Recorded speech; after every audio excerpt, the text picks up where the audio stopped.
사회통합 프로그램 한국어와 한국문화 중급 2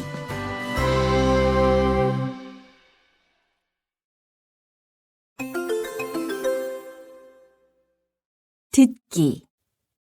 와, 당신 가나다라 하던 게 엊그제 같은데 벌써 4단계네요. 시간이 정말 빠르죠? 처음에 제가 한국말 잘 못해서 우리도 손짓발짓 하면서 얘기했잖아요. 맞아요. 서로 번역기 돌려서 보여주기도 하고. 그래서 내가 중국어를 배우기 시작했잖아요. 어려워서 금방 포기하기는 했지만. 정말 그런 적도 있었네요.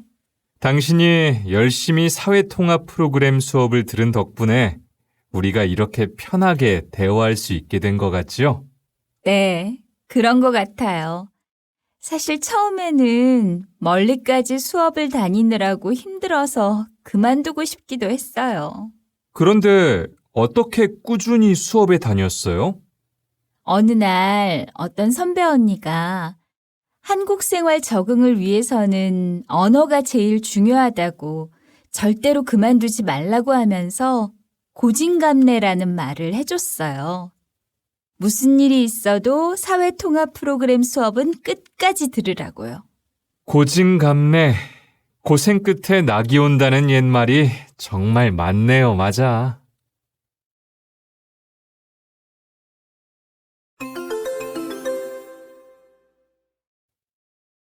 얼마 전에 뉴스에서 봤는데 요즘 한국에서는 아이를 낳지 않는 부부가 점점 많아지고 있대요.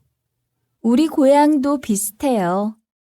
옛날에는 결혼하면 아이를 낳는 게 당연하다고 생각했지만 요즘은 생각이 많이 바뀐 것 같아요. 맞아요. 아이를 낳지 않을 뿐만 아니라 결혼 자체를 안 하잖아요. 네. 경제적인 부담도 크고 개인 생활을 중시하는 분위기 때문에 그런 것 같아요. 이링 씨는 어때요? 저는 생각이 자주 바뀌어요. 결혼하고 싶을 때도 있고 혼자 편하게 사는 게 좋을 때도 있어요. 저는 지금 가족과 떨어져 살고 있어서 그런지 결혼도 빨리 하고 아이도 많이 낳고 싶어요.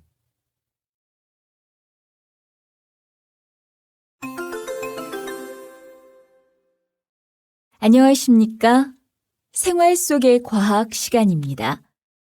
오늘은 병원에서 인공지능을 어떻게 활용하는지 알아보기 위해서 의학 전문 기자를 모셨습니다.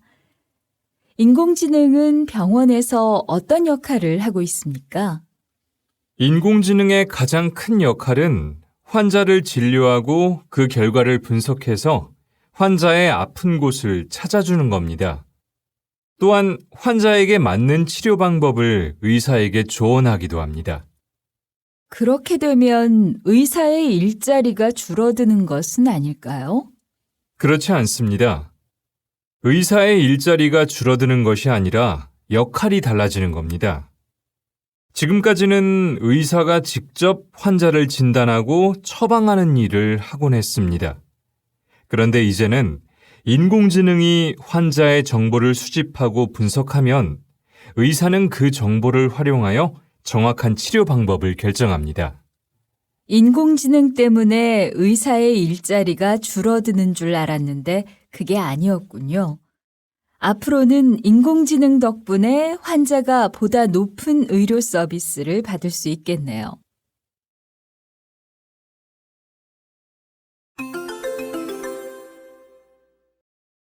저 갑자기 친구 아버님이 돌아가셔서 장례식장에 가야 되는데요. 제가 한국에서 장례식에 안 가봐서 어떻게 하는 건지 모르겠어요. 그래요? 일단 검은색 옷을 입고 가는 게 예의예요. 그리고 조의금도 준비하세요. 조의금이 뭐예요? 유족을 위로하기 위해서 내는 돈이에요. 보통 흰 봉투에 넣어서 준비해요. 그렇군요. 그럼 거기 가서는 어떻게 해야 돼요? 먼저 빈소에 들어갈 때 방명록에 이름을 적고 조의금을 내요. 그리고 고인의 사진 앞에 꽃을 놓은 다음에 그 앞에서 절을 하거나 기도를 하면 돼요. 그러고 나서 유족들에게 인사를 하고요. 조문이 끝나면 빈소 옆에서 식사를 하기도 해요. 자세히 알려줘서 고마워요.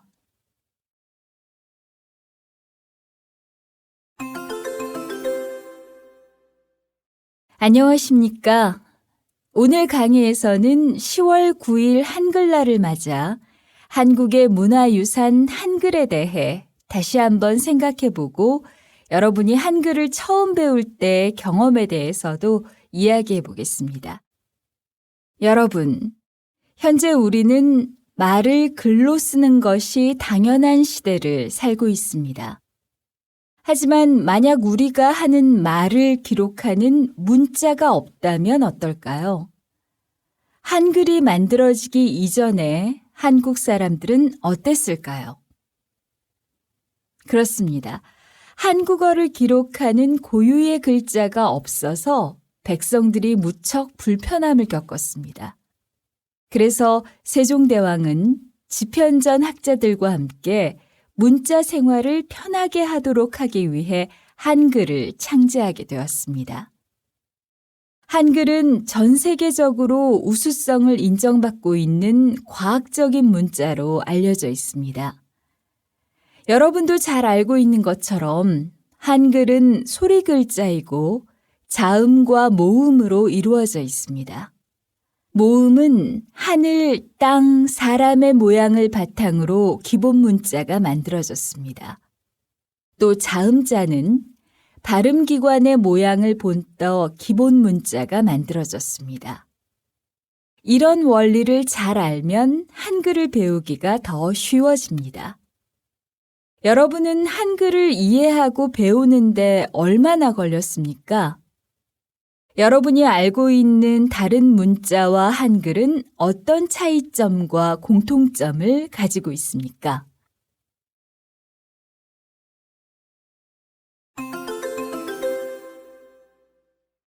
국내에 체류하고 있는 외국인이 이제 250만 명을 넘어섰습니다. 이로써 전체 인구에서 외국인이 차지하는 비중은 4.9%가 되었습니다. 국적별로는 중국이 가장 많았으며 이어 베트남, 태국, 미국, 일본 등의 순서였습니다. 최근 5년 동안 중국과 미국에서 온 외국인 비율은 줄어들고 동남아시아와 중앙아시아의 외국인 비율은 늘어난 것을 볼 수 있습니다.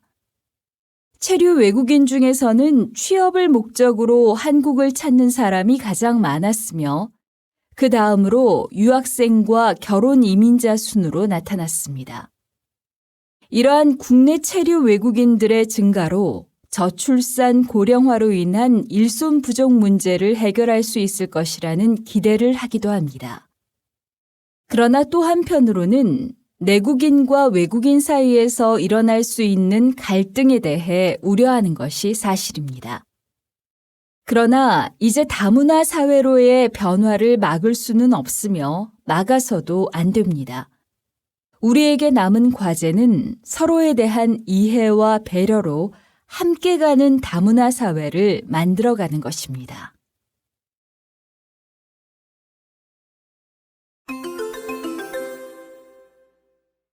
어서 오세요. 어디가 불편하세요? 선생님, 제가 아침부터 토하고 설사를 해서 왔어요. 그러세요? 어디 봅시다. 열도 있네요. 아침에 뭘 드셨어요? 집에 있던 냉커피를 마셨는데 나중에 보니 유통기한이 지났더라고요. 그렇군요. 급성 장염인 것 같아요. 그러면 이제 어떻게 해야 돼요? 일단 식사는 하지 마시고요. 설사가 멈추면 식사를 하되 조금씩 하세요. 그리고 물도 많이 드세요.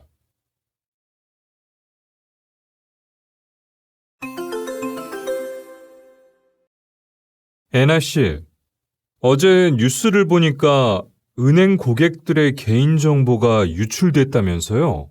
네, 저도 그 뉴스 봤어요. 저도 그 은행에 계좌가 있는데 걱정이에요. 저도 마찬가지예요. 통장 번호, 연락처, 주소 등이 모두 유출됐다고 하는데 어떻게 하면 좋을까요? 은행에서 곧 입장 발표를 할 것 같아요. 그런데 도대체 누가 그런 짓을 했을까요? 보통 해커 같은 사람들이 개인정보를 유출해서 돈을 번다고 해요. 요즘은 인터넷 덕분에 생활이 너무 편리한 대신에 이렇게 개인정보가 유출될 가능성이 있어서 너무 불안해요. 맞아요. 인터넷 쇼핑몰에 개인정보만 입력해도 스팸 문자가 계속 오고 광고 전화도 계속 와서 너무 귀찮잖아요. 개인정보를 입력할 때도 진짜 조심해야 될 것 같아요.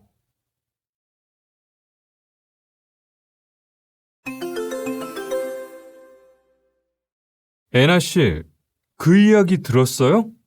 라민 씨가 교통사고가 났대요. 정말요? 많이 다쳤어요? 다리가 부러져서 수술하고 하루 정도 입원을 해야 된대요.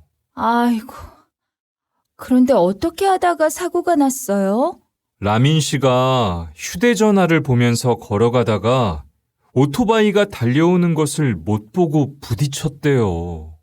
요즘 휴대전화로 인해 교통사고가 늘고 있다고 하는데 정말 큰일 날 뻔했어요. 저도 문병 가야겠는데 같이 갈래요? 좋아요. 내일 오전에 같이 가요.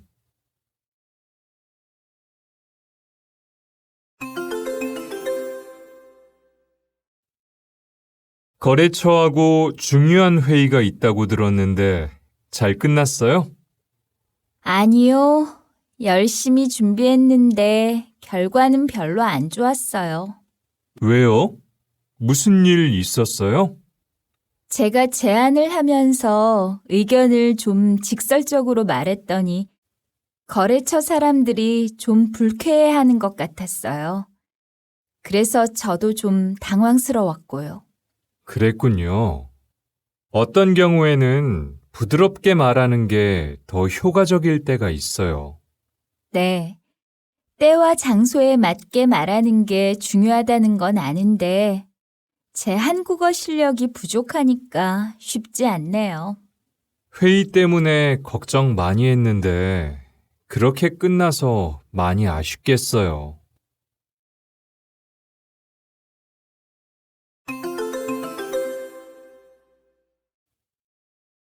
세계화 시대에 외국어는 필수가 되었습니다. 그래서 오늘은 외국어 교육 전문가 두 분을 모시고 외국어 조기 교육에 대해 이야기를 하고자 합니다. 외국어 조기 교육을 어떻게 생각하시는지요? 세계화 시대의 인재가 되려면 외국어를 유창하게 해야 합니다. 그렇기 때문에 외국어 조기 교육은 꼭 필요하다고 봅니다. 저도 외국어를 잘해야 한다는 것에는 동의합니다. 그렇지만 외국어 조기 교육은 우리 기대만큼 효과가 크지 않습니다.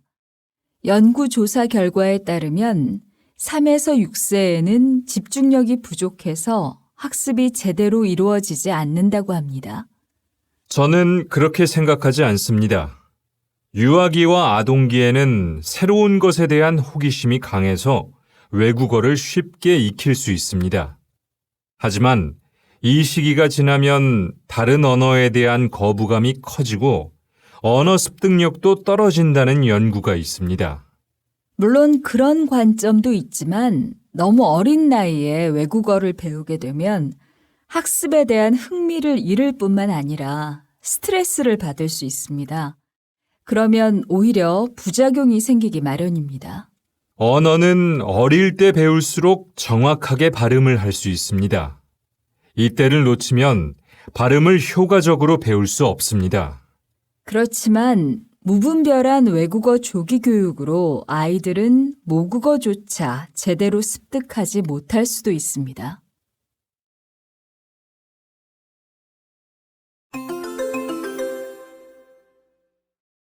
(6.13) 지방선거가 전국 14,000여 투표소에서 시작됐습니다.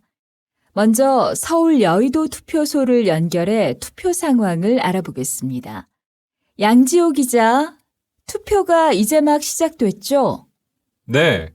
조금 전인 오전 6시 정각부터 투표가 시작됐습니다. 투표 준비로 투표소는 새벽부터 분주한 모습이었는데요. 아직 이른 시각이라 유권자들의 발길은 뜸한 편입니다. 앞서 지난 8일과 9일 이틀 동안 사전투표가 있었습니다.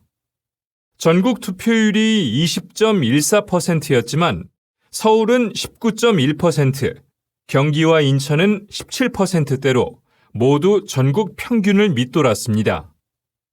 오늘은 사전투표와는 달리 유권자 본인의 주소지에 있는 지정된 투표소에서만 투표를 할 수 있습니다. 투표소로 출발하기 전에 선거 안내문이나 선관위 홈페이지 등을 통해 확인해 보시는 게 좋겠습니다. 신분증 챙기시는 거 잊지 마시고요. 투표는 6시까지 진행되고 선관위는 개표가 시작되면 밤 10시 반쯤에는 당선자를 알 수 있을 것으로 보고 있습니다. 지금까지 서울 여의도 중학교에서 YBS 뉴스 양지호입니다.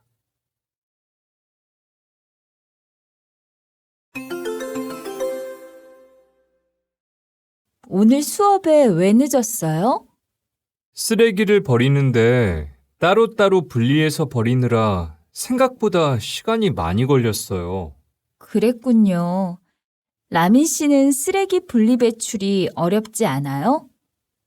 제 고향에서는 쓰레기를 같이 버리는데 한국은 종이, 플라스틱, 음식물 등을 분리해야 해서 아직도 익숙하지 않아요.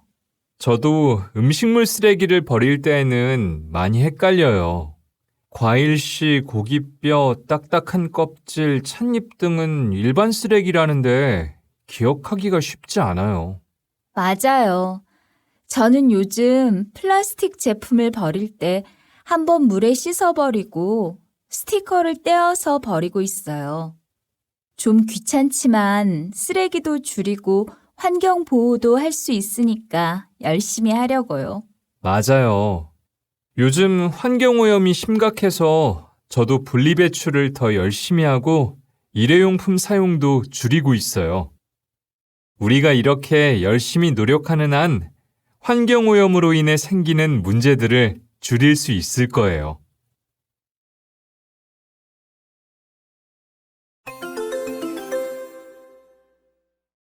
여러분은 면접을 볼 때 어떤 옷차림이 좋다고 생각하십니까? 새 일자리를 찾는 사람이라면 면접 때 어떤 옷차림이 좋을지 신경을 많이 쓸 텐데요. 오늘은 경제 상황과 옷차림에 대해 말씀드리겠습니다.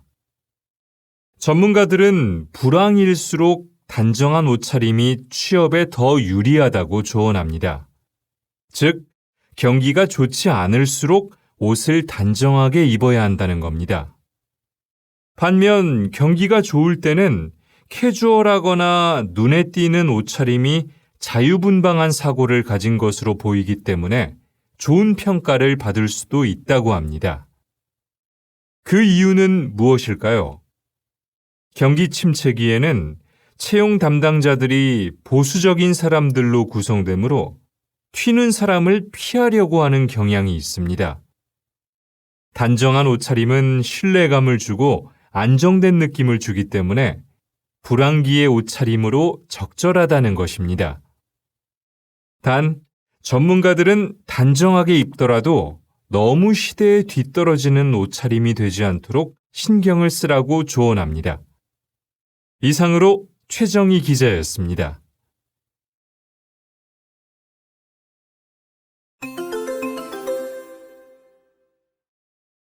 청취자 여러분 안녕하세요. 오늘의 법률 상식에 대해 알아보겠습니다. 박수연 변호사 나오셨습니다. 오늘은 생활 속에서 무심코 어길 수도 있는 법에 대해서 알려드리겠습니다. 먼저 많은 분들이 아시다시피 인터넷에 연예인에 대해 함부로 말하는 댓글을 쓸 경우 처벌을 받을 수도 있습니다. 이런 악성 댓글의 경우 명예훼손죄나 모욕죄가 적용됩니다. 모욕죄는 1년 이하의 징역이나 200만 원 이하의 벌금으로 처벌받습니다. 또한 영화관이나 공연장에서 무단으로 영상을 촬영하면 저작권법에 걸리게 됩니다. 인터넷에서 영화를 불법으로 공유하는 일도 당연히 문제가 되고요. 자신이 구입한 음악 파일, 영화 파일이라고 해도 인터넷에 공개적으로 올리면 안 됩니다. 네. 앞으로는 이 내용들을 잘 기억해서 다른 사람의 저작물과 인격을 존중하는 우리 사회가 되면 좋겠습니다.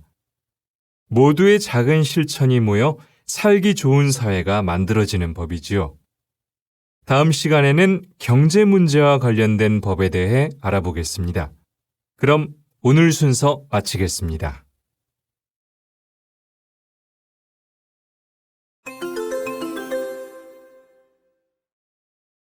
오늘은 모델 한현수 씨를 초대했습니다. 박수로 모셔보겠습니다. 안녕하세요. 모델 한현수입니다. 이런 자리에 초대되어 영광입니다. 한현수 씨가 한국에서 성공할 수 있었던 비결에 대해 궁금해하는 분들이 많이 계신데요. 어떻게 성공할 수 있었는지 말씀을 좀 해주시겠습니까? 처음에는 한국어도 잘 못하고 여러 가지 문제에 부딪히면서 고생도 많이 했습니다. 학교 생활에 잘 적응하지 못해 포기하려고 생각한 적도 있었고요. 그렇지만 하고 싶은 일이 무엇인지, 잘할 수 있는 일이 무엇인지 생각해 보게 됐습니다. 저는 어렸을 때부터 옷에 관심이 많았고 여자치고 키도 큰 편이기 때문에 모델을 잘할 수 있을 것 같았습니다. 그래서 모델이 되고 싶었습니다.